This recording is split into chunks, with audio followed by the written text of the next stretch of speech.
अमेरिकी सैनिकों ने समुद्र में कुछ अजीब देखा।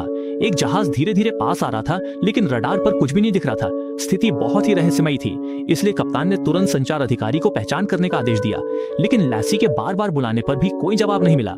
सुलिवन ने अनुमान लगाया कि शायद ये उनकी जगह लेने वाला जहाज हो सकता है, लेकिन कप्तान ने बिना सोचे समझे अलार्म बटन दबा दिया और बाल्ट को डेक पर तैयार रहने को कहा।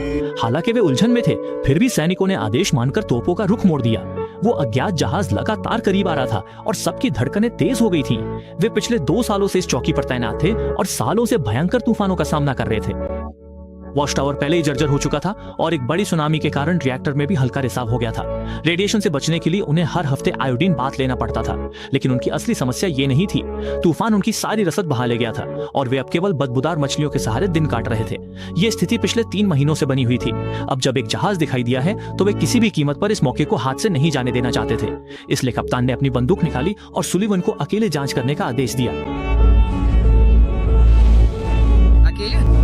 सुलिवन के मन में गालियों का सैलाब आ गया। वो बिल्कुल नहीं जाना चाहता था, लेकिन चौकी पे सिर्फ 4 लोग थे। लैसी संचार संभालती थी, बाल्ट तोपे चलाता था, तो उसे ही जाना था। वो कप्तान से खुद खतरे में पड़ने की उम्मीद नहीं कर सकता था। जैसे जैसे वो जहाज के करीब पहुंचा, माहौल और डरावना होता गया। जहाज पुराना और जंग लगा था, फिर भी वो समुद्र पर शांति से तैर रहा था। सुलिवन ने चारों तरफ देखा, उसे वहां कोई क्रू मेंबर नजर नहीं आया। कोई जवाब न मिलने पर सुलिवन हिम्मत करके डेक पर चढ़ गया, क्योंकि वही उसकी आखिरी उम्मीद थी। उसने एहतियातन वॉकी टॉकी बंद कर दिया, लेकिन जहाज के अंदर का दृश्य देखकर वो हैरान रह गया। चाय के कपों पर मकड़ी के जाले थे, जिससे ये सचमुच भूतिया जहाज लग रहा था। केबिन में 4 सैन्य वर्दियां सलीके से रखी थीं, जिससे लगा कि ये उनकी जगह लेने आया जहाज था, लेकिन सब लोग रहस्यमयी तरीके से गायब थे। अच्छी बात यह थी कि खाने का सारा सामान वहीं था और महीनों से भूखे सुलिवन ने तुरंत खाना शुरू कर दिया। उसे नहीं पता था कि कप्तान जवाब न मिलने पर मान चुका था कि सुलिवन के साथ कुछ बुरा हुआ है। ऐसी स्थिति में जहाज को नष्ट करना ही रास्ता था, लेकिन दूरी ज्यादा होने से वे सिर्फ अपने आखिरी हथियार का इस्तेमाल कर सकते थे। इसके लिए कप्तान और लैसी दोनों की चाबियों की जरूरत थी। लैसी कप्तान के फैसले से सहमत नहीं थी, लेकिन वो आदेश न मानने का अंजाम जानती थी, इसलिए हिचकिचाकर उसने चाबी दे दी। कप्तान ने दोनों चाबियां लगा के कंप्यूटर प्रोग्राम शुरू किया और जल्दी ही उसे लॉन्च कोड मिल गया। लैसी कुछ कहना चाहती थी, लेकिन कप्तान ने उसे अनसुना कर दिया। हालांकि आखिरी कदम उठाने से पहले उसने एक बार फिर सुलिवन से संपर्क किया। खाना खा रहे सुलिवन को आखिरकार रिपोर्ट करने की याद आई। यहाँ कोई नहीं है, सब ठीक है। जवाब मिलने के बाद सबने राहत की सांस ली। फिर सुलिवन नाव की मदद से जहाज को खींचकर ले आया। हालांकि हथियार बंद करने के बाद भी कप्तान ने लैसी को चाबी वापस नहीं की। उसने विरोध किया, लेकिन कप्तान ने स्थिति साफ न होने का बहाना बनाकर उसे मना कर दिया। बार्ड, जो वहां का मुख्य मैकेनिक था, उसने पाया कि इस भूतिया जहाज का इंजन महीनों पहले खराब हो चुका था। तो फिर ये यहाँ तक कैसे पहुंचा? जहाज पर खाना तो भरपूर था, पर लोग गायब थे। असलियत जानने के लिए कप्तान ने जहाज का लॉगबुक डाउनलोड किया और मैप पर उसके रास्ते को ट्रैक किया, लेकिन नतीजे हैरान करने वाले थे। दूसरी तरफ बार्ड भी खाली नहीं बैठा था। वो रात में जहाज पर गया और इंजन की जांच करने लगा, जहां सुलिवन ने उसे पकड़ लिया। मजबूर होकर उसने बताया कि इंजन ठीक किया जा सकता है। इसका मतलब था कि वे आखिरकार इस नर्क से बाहर निकल सकते थे। उत्साहित सुलिवन ने तुरंत ये खुशखबरी सोती हुई लैसी को सुनाई। वे दोनों इस अकेलेपन में एक दूसरे के करीब आ गए थे। सुलिवन घर वापस जाने के सपने देख रहा था, लेकिन लैसी को इसमें कोई दिलचस्पी नहीं थी, क्योंकि वो जानती थी कि कप्तान कभी जाने के लिए राजी नहीं होगा। अगली सुबह उन्होंने बिना वक्त गंवाए काम शुरू कर दिया, और वाकई बाल का हुनर कमाल का था। उसने मालवाहक जहाज के इंजन की सफलतापूर्वक मरम्मत कर दी, लेकिन जैसे ही वे दोनों उत्साह के साथ बाहर निकले, डेक पर पहले से इंतजार कर रहे कप्तान ने उन्हें रंगे हाथों पकड़ लिया। उसने न केवल उन्हें जाने देने से मना कर दिया, बल्कि गंजे को सभी पुर्जे निकालने का आदेश भी दिया, क्योंकि जब तक उनकी जगह लेने वाले सैनिक नहीं आ जाते, तब तक कोई भी अपनी ड्यूटी नहीं छोड़ सकता।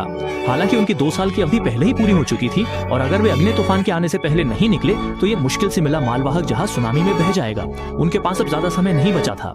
जब वे दोनों विद्रोह करने के बारे में चर्चा कर रहे थे, तभी कप्तान अचानक लासी के साथ वहां आ गए। काफी सोच विचार के बाद उसने अपनी सेना को 2 हिस्सों में बांटने का फैसला किया, क्योंकि प्लेटफॉर्म को चलाने के लिए कम से कम 2 लोगों की जरूरत थी।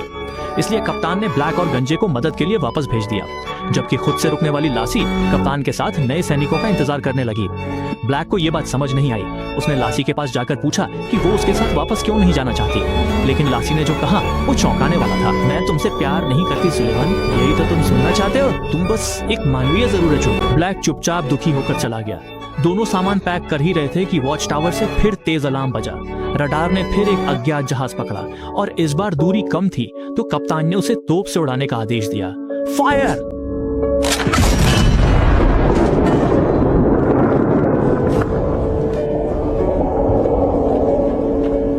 चूक गया। रीलोड करो।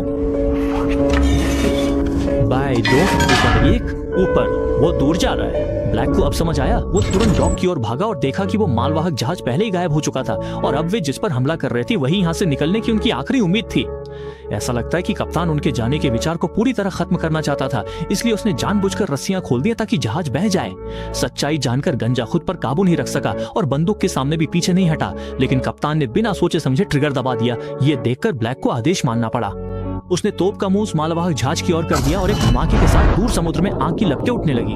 मुख्य भूमि पर लौटने की उम्मीद पूरी तरह खत्म होते देख गंजे ने चेतावनी को नजरअंदाज किया और कप्तान से भिड़ने के लिए तैयार हो गया। ऐन मौके पर लासी ने अग्निशामक यंत्र से कप्तान को मारकर बेहोश कर दिया। फिर उन लोगों ने उसे स्टोर रूम में बंद कर दिया और परमाणु हथियार की दोनों चाबियां फिर से लासी के पास आ गईं। गंजा उसे हमेशा के लिए खत्म करना चाहता था, लेकिन ब्लैक ने उसे रोक दिया। उसे समझ नहीं आ रहा था कि कप्तान ने ऐसा क्यों किया, लेकिन कप्तान ने कहा कि वो मजबूर था, क्योंकि जहाज के रास्ते को देखकर लग रहा था कि वो महीनों पहले ही अपनी मंजिल पर पहुंच चुका था। पर पता नहीं क्यों वॉच टावर से 16 किलोमीटर दूर उसने अचानक अपना रास्ता बदल लिया। उसे शक था कि किसी ने जानबूझकर वॉच टावर के निर्देशांक बदल दिए हैं और परमाणु हथियारों को दुश्मन के हाथ लगने से बचाने के लिए उस जहाज को उड़ाना ही एकमात्र रास्ता था। लेकिन कप्तान की सफाई के बावजूद ब्लैक को उसकी बातों पर यकीन नहीं हुआ। इसी बीच शराब के नशे में धुत गंजे ने लासी का गला पकड़ लिया। हालांकि लासी ने डटकर मुकाबला किया, लेकिन आखिरकार उसने हंगामे का फायदा उठाकर दोनों चाबियां छीन ली। वो कंट्रोल रूम में गया और वॉच टावर को उड़ाने के लिए परमाणु हथियार सक्रिय करने लगा। साफ था कि वो जीने की सारी उम्मीद खो चुका था। खबर मिलते ही ब्लैक वहां पहुंचा और उसे शांत रहने को कहा। पासवर्ड डालने के आखिरी सेकंड में गंजा अचानक रुक गया। मैं आखिरी नंबर भूल गया। जैसी लासी ने चाबियां वापस ली, ब्लैक ने हैरान होकर देखा कि कप्तान खिड़की से कूदकर भाग गया था, लेकिन इस विशाल समुद्र में वो भला कहां जा सकता था। उसे बदला लेने से रोकने के लिए ब्लैक सुराग ढूंढने कप्तान के कमरे में गया और उसे वहां मेज पर समुद्री निर्देशांक लिखे मिले।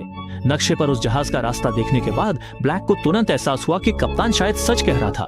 जल्द ही एक नया तूफान आने वाला था और साथ ही समुद्र की लहरें ढेर सारा कचरा बहा कर ले आईं, जो पिछले कई महीनों से उनके दैनिक सामान का एकमात्र जरिया था। गंजा और लासी सामान इकट्ठा करने के लिए निकल पड़े। शियाही वॉच टावर पर रुका देखने के लिए क्या वो विंच से बड़ी मछली पकड़ सकता है, लेकिन उसे उम्मीद नहीं थी कि जाल में एक हाथ दिखेगा। उसने लाश को बाहर खींचा और देखा कि वो लापता कप्तान है। उसके माथे पर गोली का छेद था जो डरावना था। लगता है कप्तान को किसी गद्दार ने मार दिया।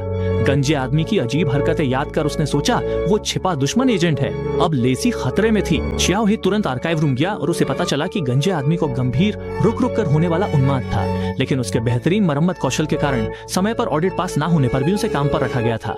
शियाही ये देखकर डर गया। वो तुरंत डेक पर देखने गया। लौट रही छोटी नाव पर सिर्फ एक ही व्यक्ति बचा था, लेकिन उसने नहीं सोचा था कि जो लौटा वो उसकी पूर्व प्रेमिका लेसी थी। माफ करना, मैंने उसे रोकने की कोशिश की।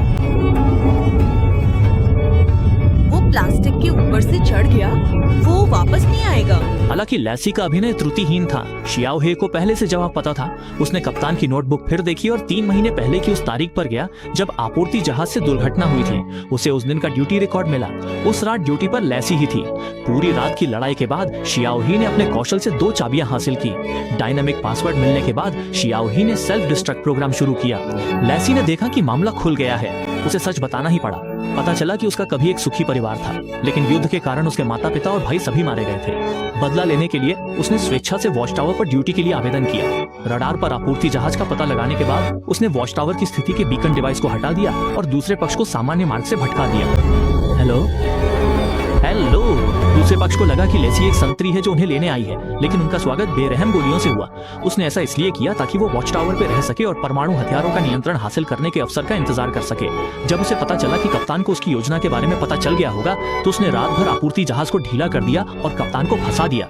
2 चाबियां मिलने के साथ ही कप्तान की कोई अहमियत नहीं रह गई थी। उसे उम्मीद नहीं थी कि अंत में शियाओही उसे पकड़ लेगा और सब कुछ बर्बाद हो जाएगा। इस समय सेल्फ डिस्ट्रक्ट प्रोग्राम खत्म होने वाला था, लेकिन अपेक्षित बड़ा धमाका नहीं हुआ। पता चला कि न जाने कब गंजे आदमी ने प्रोग्राम के साथ छेड़छाड़ कर दी थी और एक बार परमाणु बम फटने के बाद उसके विस्फोट से आने वाली सुनामी पूरी मानव दुनिया को नष्ट कर देगी। इसलिए उसने प्रोग्राम को पूरी तरह से खत्म करने के लिए शुरू किया। लेकिन बेस के निवारक प्रभाव को खोने के साथ ही ये एक बड़े पैमाने पर युद्ध का कारण भी बनेगा। इसलिए अगली लहर चाहे किसी भी पक्ष की हो, उन्हें इसके पीछे का रहस्य नहीं पता चलना चाहिए। इसलिए दोनों ने साथ रहने का फैसला किया।